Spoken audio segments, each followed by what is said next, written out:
Hello दोस्तों, जय हिंद, नमस्कार। मैं रमेश यादव आप सभी का स्वागत करता हूं study with Ramesh Yadav YouTube channel पर। आज हमने एक नया सेशन शुरू किया है क्विज का, जिसमें हम लगभग 10 क्वेश्चन का क्विज रखेंगे। तो आप अपना आईक्यू चेक कर सकते हैं कि आपको कितना कुछ याद है, कितना याद नहीं है। तो उसी के चलते पहला क्वेश्चन देखते हैं। क्वेश्चन नंबर 1, दिल्ली सल्तनत राज्य का विस्तार किस शासक के समय में सबसे अधिक था?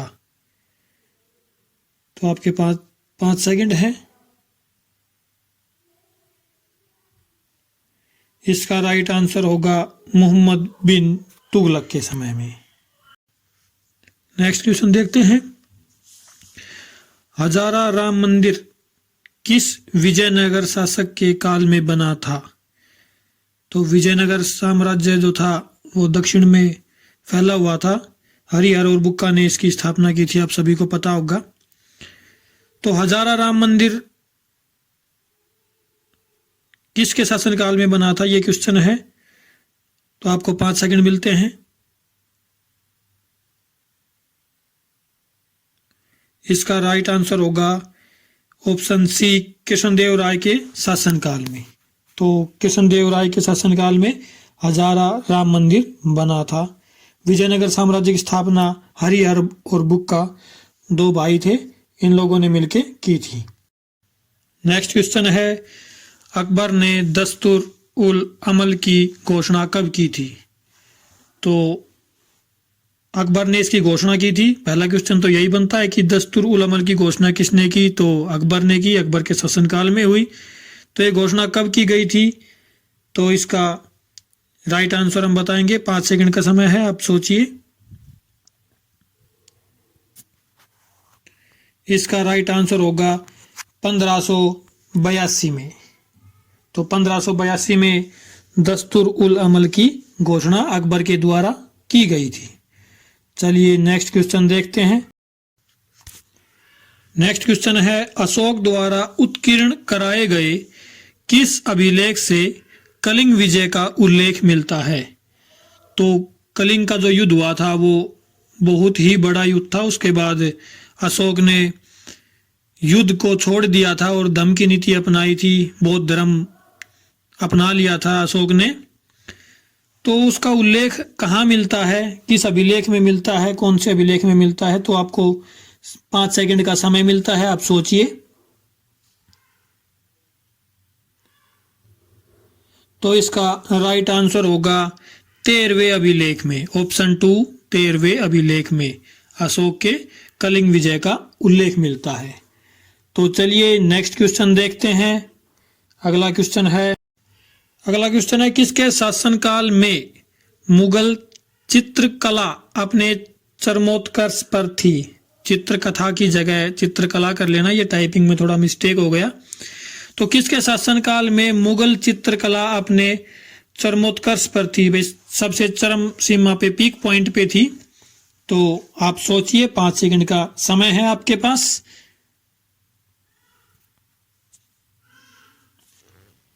तो इसका राइट आंसर होगा जहांगीर के शासनकाल में। तो जहांगीर को चित्रकला बहुत ही पसंद थी, तो जहांगीर के शासनकाल में ही चित्रकला अपने चरमोत्कर्ष पर थी।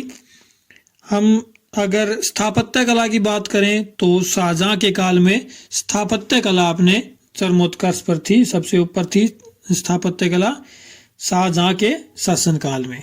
तो चलिए नेक्स्ट क्वेश्चन देखते हैं। क्वेश्चन है, महाराणा प्रताप के प्रिय हाथी का नाम क्या था? तो महाराणा प्रताप के पास एक प्रिय हाथी भी था, घोड़ा भी था और हाथी भी था। तो घोड़े का नाम तो चेतक था। तो प्रिय हाथी का नाम क्या था? आपके पास 5 सेकंड है, आप सोचिए।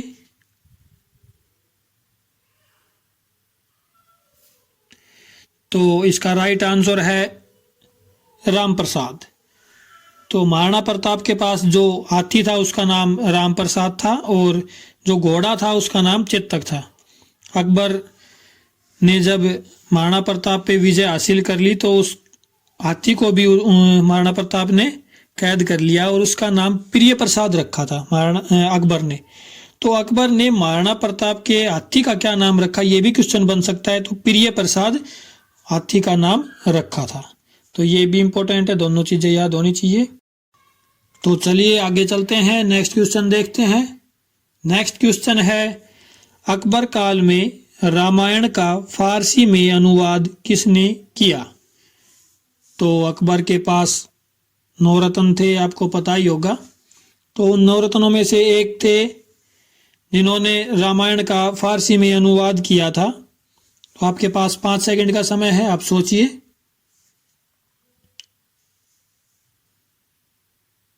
तो इसका राइट आंसर होगा ऑप्शन 1 बदायूनी। बदायूनी ने रामायण का फारसी में अनुवाद किया था अकबर के शासनकाल में। चलिए नेक्स्ट क्वेश्चन देखते हैं, आगे चलते हैं। तो नेक्स्ट क्वेश्चन है, हजरत ए आला के नाम से कौन जाना जाता था?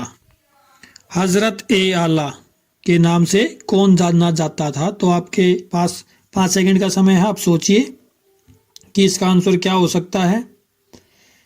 इसका राइट आंसर होगा शेरशाह सूरी। तो शेरशाह सूरी को हजरत ए आला के नाम से जाना जाता है। आपको पता ही होगा कि शेरशाह सूरी और हुमायूं के बीच युद्ध हुए थे।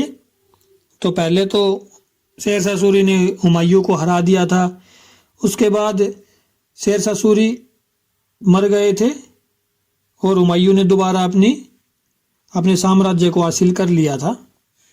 तो ये आप हिस्ट्री में पढ़ सकते हैं, लेकिन क्वेश्चन यही है कि हजरत आला के नाम से शेरशाह सूरी को जाना जाता है।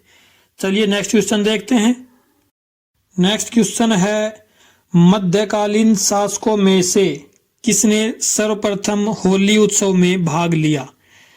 तो मध्यकालीन शासकों में से सर्वप्रथम होली उत्सव में भाग लिया।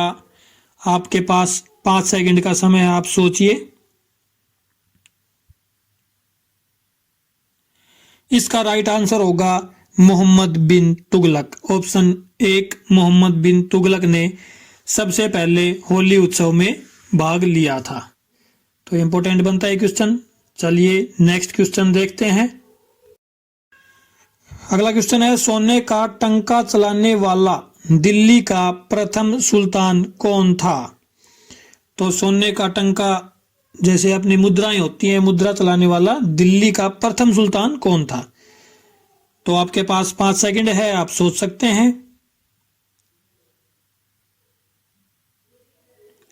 इसका राइट आंसर होगा ऑप्शन 2 पहलो लोदी।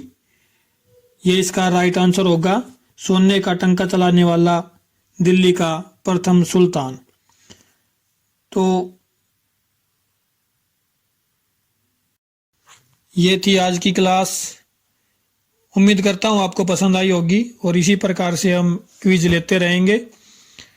स्टैटिक जीके की भी हमारी क्लास चल रही है, आप प्लेलिस्ट में जाके देख सकते हैं। स्टैटिक जीके भी आप वहाँ से कवर कर सकते हैं। करंट अफेयर की क्लास हमारी चल ही रही है, प्लेलिस्ट बना हुआ है अलग से डेली करंट अफेयर का और मंथली करंट अफेयर का। तो जिसमें मंथली वाले में हम जनवरी का करंट अफेयर डाल चुके हैं, जिसको जाके आप पढ़ सकते हैं। तो उम्मीद करता हूँ क्लास पसंद आई होगी। अगर क्लास पसंद आई है तो लाइक करें, शेयर करें और चैनल को सब्सक्राइब जरूर करें। आपका बहुत बहुत धन्यवाद क्लास देखने के लिए। Thank you very much.